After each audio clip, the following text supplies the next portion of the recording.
যে আমরা আল্লাহর ভালোবাসা পেতে চাই কি চাই না? সবাই চাই না? আর যদি আমরা এটা জানতে পারি যে রব্বে কারীম আল্লাহ রব্বুল ইজ্জা ওয়াল জালাল তিনি আমাকে ভালোবাসেন, কেমন লাগবে আমাদের? এই ভালোবাসাকে আমরা বলে বোঝাতে পারবো? পারবো না। এটাই আমরা চাই, এটাই আমাদের জীবনের টার্গেট, কামনা, ঠিক কিনা? ভূমিকা কথা মূল আলোচনায় যাওয়ার আগে সেটা হচ্ছে আমাদের প্রত্যেকের মনে রাখতে হবে যে আল্লাহ তাআলা ভালোবাসা পাওয়ার প্রধান শর্ত হচ্ছে রাসূল সাল্লাল্লাহু আলাইহি ওয়াসাল্লামকে ভালোবাসা, তার অনুসরণ করা। This is the first and foremost reminder tonight. আজকের প্রথম রিমাইন্ডার এটা যে আমরা যে আল্লাহর ভালোবাসা পেতে চাই, এটার প্রধানতম শর্ত হচ্ছে আল্লাহ রাসূল সাল্লাল্লাহু আলাইহি ওয়াসাল্লামের অনুসরণ করতে হবে। ওনার অনুসরণ বাদ দিয়ে আল্লাহর ভালোবাসা কোশ্চিন কালেও পাওয়া যাবে না। যারা ভুল করে তওবা করে সাথে সাথে আল্লাহ তাদেরকে বড্ড ভালোবাসেন। সুবহানাল্লাহ। আল্লাহ তাআলা বলছেন ইন্নাল্লাহা ইউহিব্বুত তাওয়াবিন ওয়া ইউহিব্বুল মুতাতাহহিরিন। আল্লাহ তওবাকারীদেরকে যেমনি ভালোবাসেন, পবিত্রতা অর্জনকারীদেরও ভালোবাসেন। ওটা আমি পরে আসতেছি, এখন তওবাতেই থাকি। তাহলে 2 নম্বরে হচ্ছে ইন্নাল্লাহা ইউহিব্বুত তাওয়াবিন। 2 নম্বরে হচ্ছে কাদেরকে ভালোবাসেন? তওবাকারীদেরকে তিনি বড্ড ভালোবাসেন। দেখেন রাসূল সাল্লাল্লাহু আলাইহি ওয়াসাল্লাম কি বলে, তিনি বলেন ওয়াল্লাহি ইন্নী লা আস্তাগফিরুল্লাহ ওয়া আতুবু ইলাইহি ফিল ইয়াউমি আকসারা মিন 70 মাররা। আল্লাহ শপথ, আমি বিশ্বনবী প্রতিদিন 70 বারেরও বেশি তওবা পড়ি। যার আগেও কোনো গুনাহ নাই, পরেও কোনো গুনাহ, উনি তওবা করে কয়বার? 70 বার। আমাদের তো কোনো গুনাহ টুনা নাই, তাই না? হ্যাঁ, আমাদেরও গুনাহ আছে নাকি? বস্তা ভরা। তো বিশ্বনবী যদি 70 বার তওবা করেন ডেইলি বেসিস, আমাদের করা দরকার কয়বার? যার যার কাছে ছেড়ে দিলাম, বলেন। হ্যাঁ, 70,000 বার করা দরকার, ঠিক কি না? প্রিয় ভাইরা, তওবা কি? তওবা মানে ফিরে আসা আল্লাহর কাছে। ভুল করেছি, অনুতপ্ত হয়ে আল্লাহর কাছে ফিরে আসবে, এটার নাম তওবা। To return back to your Lord, আল্লাহর কাছে ফিরে আসবেন। এই ফিরে আসাটাকে আল্লাহ খুব পছন্দ করেন। এখানেই শয়তান আর আমাদের মধ্যে পার্থক্য। শয়তান ভুল করে করছি তো করছে, এটার মধ্যেই সে অটল অবিচল, ক্ষমা আর চাইনি। কিন্তু আমরা সকালে ভুল করে দুপুরে মাফ চাই, দুপুরে করে রাতে মাফ চাই, আজকে ভুল করে কালকে মাফ চাই, ঠিক কিনা? এই মাফ চাওয়াটাকে, ফিরে আসাটাকে, তার গুনাহগার বান্দা অনুতপ্ত হয়ে, রিয়েলাইজেশন হয়ে, বুঝতে পেরে ফিরে আসাটাকে তিনি বড্ড পছন্দ করেন, বড্ড পছন্দ করেন। এজন্য ভুল আমাদের হবে প্রিয় ভাইরা। আল ইনসান মিনান নিসিয়ান, আমাদের নামটাই এসেছে ভুল থেকে। আমরা ভুলে যাই, ভুল হয়ে যায় আমাদের, কিন্তু ক্ষমার রাস্তা, তওবার রাস্তা খোলা আছে না নাই? এটা হচ্ছে আমাদের জন্য আশা, হোপ। আমরা হোপফুল, সবসময় আশাবাদী। যত ভুল হোক, যত ভুল আপনি করেন, এটা খেয়াল রাখবেন, ভুল আপনি যতই করেন না কেন, তার রহমতের দরিয়া তার চাইতেও বড়, তার ক্ষমার মহাসাগর তার চাইতেও বিস্তৃত, যত ভুল আপনি করেন না কেন। এজন্য আল্লাহ তাআলা বলেন ইয়া আইয়ুহাল্লাযীনা আমানু তুবু ইলাল্লাহি তাওবাতান নাসুহা। ওহে বিশ্বাসীরা, একনিষ্ঠভাবে তওবা করো, ফিরে আসো আমার দিকে। ফাফিররু ইলাল্লাহ 24/7। পৃথিবীর কোনো দরজা 24 ঘন্টা খোলা থাকে না।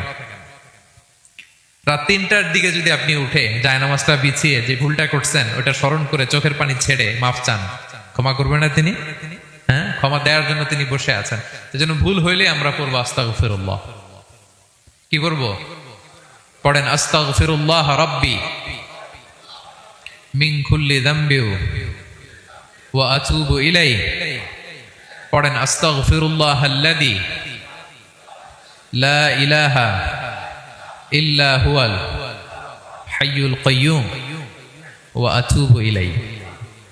এটা পড়ে আল্লাহর কাছে ফিরে আসবেন, অনুতপ্ত হবেন। আল্লাহ ভুল করে ফেলেছে, আল্লাহ তুমি ক্ষমা করো, আল্লাহ তুমি ক্ষমা করো, আল্লাহ আমরা ভুল করে ফেলেছি। ভুল সবাই করে, কে না করে? হ্যাঁ, কুল্লু ইবনে আদম খাত্তা। বিষ্ণু বলেন তোমরা সবাই ভুলকারী, কিন্তু ওয়া খায়রুল খাত্তাইন আত-তাওয়াবুন। এই ভুলকারীদের মধ্যে শ্রেষ্ঠ যে ভুল করেই তওবা করে। তওবা করতে রাজি আছেন তো? সবাই রাজি আছেন? আমার প্রিয় ভাইরা, এই তওবার দৃশ্যটা দেখতে আল্লাহ বড্ড পছন্দ করে। বান্দা যখন ভুল বুঝতে পারে, মাথাটা নিচু করে চোখের পানি ছেড়ে বান্দা যখন কাঁদতে শুরু করে, এই দৃশ্যটা দেখলে আল্লাহ সহ্য করতে পারে না। আল্লাহর রহমতের দরিয়ায় জোশ খেলে যায়, বান্দা যা চায় আল্লাহ তাই দিয়ে দেয়। তখন চোখের পানির এত বড় পাওয়ার। এজন্য আমরা ভুল করে যেন অটল না থাকি, আল্লাহর কাছে যেন ক্ষমা চাই, আমরা যেন ফিরে আসি তার দরবারে। তার দরবার সবসময় খোলা। এবং তিনি এই তওবার বা ফিরে আসার দৃশ্যটা দেখতে কত পছন্দ করেন শোনেন। রাসূল সাল্লাল্লাহু আলাইহি ওয়াসাল্লাম বলেন, ওয়াল্লাযী নাফসি বিয়াদিহি, তার শপথ যার হাতে আমার আত্মা, লাউলাম তুযনিবু, তোমরা যদি ভুল না করতে, লা যাহাবাল্লাহু বিকুম, আল্লাহ তোমাদেরকে ধ্বংস করে দিতেন। ওয়ালা জাআ বিকওমিন, আল্লাহ এমন এক জাতি তৈরি করতেন, ইউযনিবুন, ওরা খালি ভুল করতো, ফায়াস্তাগফিরুন, আর ক্ষমা চাইতো, ফায়াগফিরুল্লাহু লাহুম, আর আল্লাহ তাদের ক্ষমা করতেন। তোমরা যদি ভুল না করতে, এই বনি আদম, তোমরা যদি ভুল না করতে, তোমাদেরকে আল্লাহ তাআলা ধ্বংস করে এমন একটা গোষ্ঠী বানাইতেন যারা খালি ভুল করতো আর মাফ চাইতো, ভুল করতো আর মাফ চাইতো, আর আল্লাহ মাফ করে দিত। সুবহানাল্লাহ বললেন না? গাফিরিয যামবি ওয়া কাবিলিত তাওব, তিনি পাপ মোচন করার জন্যই তো তিনি আমার রব, তওবা কবুল করার জন্যই তো তিনি আল্লাহ সুবহানাহু ওয়া তাআলা, তিনি রব্বে কারীম, তার দয়ার কোনো শেষ নাই, তার মায়ার কোনো শেষ নাই। আমরা যখন তওবা করি, অনুতপ্ত হই, চোখের পানি ছেড়ে যখন কাঁদি, আল্লাহ যে কত খুশি হয় এটার একটা উপমা হাদিসে এসেছে, সহিহ মুসলিমের হাদিস। রাসূল সাল্লাল্লাহু আলাইহি ওয়াসাল্লাম বলেন, লাল্লাহু আশাদ্দু ফারাহান বিতাওবাতি আবদিহি হিনা ইয়াতুবু ইলাইহি, কেউ যখন তওবা করে আল্লাহ কত খুশি হয় জানো? শোনো, ওই ব্যক্তির চাইতে আল্লাহ বেশি খুশি হয়ে যায় যে ব্যক্তি মরুভূমিতে সফরে বেরিয়েছে, সাথে তার বাহন বা উট, ওই উটের মধ্যেই তার পানি বা খাবার, হঠাৎ করে উটটা হারায় গেছে। শুনতেছেন? মরুভূমিতে উট নিয়ে বের হয়েছিল সফরে, উটের মধ্যে তার পানি, তার খাবার, তার বেঁচে থাকার সমস্ত মাধ্যম, কিন্তু হঠাৎ করে উট কি হয়ে গেছে? হারায় গেছে। উট খুঁজে আর পায় না, দৌড়াতে দৌড়াতে হয়রান, কত দৌড়াবে, ধুধু মরু প্রান্তর, কয়েক ঘন্টা দৌড়ালেই তো সে তৃষ্ণার্ত হয়ে মারা যাবে। দৌড়াতে দৌড়াতে হাঁপাতে হাঁপাতে শেষ, জীবনের আশাও শেষ, যে উট যেহেতু পাই নাই, আজকে সারাদিন দৌড়ালে তো তৃষ্ণা আমি মারাই যাব রাতে। তো জীবনের আশা ভরসা শেষ করে হাঁটতে হাঁটতে হাঁপাতে হাঁপাতে হঠাৎ একটা গাছের সন্ধান পেল। ওই গাছের নিচে যে এত ক্লান্ত, তৃষ্ণার্ত, হাঁপাতে হাঁপাতে ঘুমাই গেছে, হতাশ, আমার বাঁচার আর কোনো মাধ্যম নাই, আমার উট হারায় গেছে, ওইখানেই পানি, ওইখানেই খাবার। ক্লান্ত শ্রান্ত হয়ে তৃষ্ণার চোটে ঘুম চলে আসছে। হঠাৎ ঘুম থেকে জেগে উঠে উটটা পাশেই দাঁড়ায় আছে। যে ওটের উপরে তার পানি এবং খাবার ছিল, পুরা মরুভূমিতে দৌড়াইতে দৌড়াইতে আবার সন্ধ্যাবেলায় এসে মালিকের সামনে দাঁড়ায় আছে। সে ঘুম থেকে উঠে তাড়াতাড়ি করে রশি ধরে ফেলছে উটের। পুরোটা হাদিসের অনুবাদ শোনাচ্ছি। তো উটের রশি ধরে বেচারা এত খুশি, এত খুশি, এত খুশি, যে খুশির চোটে ও বলতে আরম্ভ করছে, আল্লাহুম্মা আনতা আবদি ওয়া আনা রাব্বুক, আল্লাহ তুমি আমার গোলাম, আমি তোমার রব, তুমি দয়া করে এই ওটটা ফিরাই দিছো, আজকে তুমি ওটটা ফিরাই না দিলে আমি তো মরে যেতাম। আল্লাহ প্রশংসা তোমার। খুশির চোটে। কিসের চোটে? খুশির চোটে কথা উল্টায় গেছে। সে এত খুশি, সে আনন্দে এত উদ্বেলিত, এত খুশি, সে বলতেছে আল্লাহ, আল্লাহুম্মা আনতা আবদি, আল্লাহ তুমি আমার গোলাম। খুশিতে আল্লাহুম্মা আনতা আবদি, আল্লাহ তুমি আমার গোলাম, ওয়া আনা রাব্বুক, আমি তোমার রব, তোমার দরবারে লাখো কোটি শুকরিয়া। আল্লাহ কেঁদে কেঁদে বলতেছে।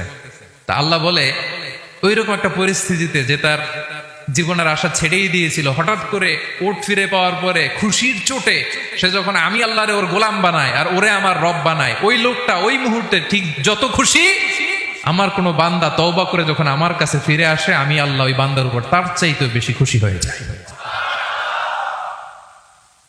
আল্লাহু আশাদ্দু ফারাহান। ওই ব্যক্তি কত খুশি হইলে আল্লাহর গোলাম বানায়, কত খুশি হইলে সে সেন্স হারায় ফেলে যে আল্লাহ তুমি আমার গোলাম, আমি তোমার রব। কখন বলে? খুশিতে সে মাতোয়ারা। আল্লাহ বলে, ওই মাতোয়ারা ব্যক্তি ওই মুহূর্তে যত খুশি, আমার কোনো বান্দা ভুল করে বোঝার পরে যখন চোখের পানি ছেড়ে আমার কাছে তওবা করে, আমি আল্লাহ তার চাইতেও বেশি খুশি হয়ে যায়।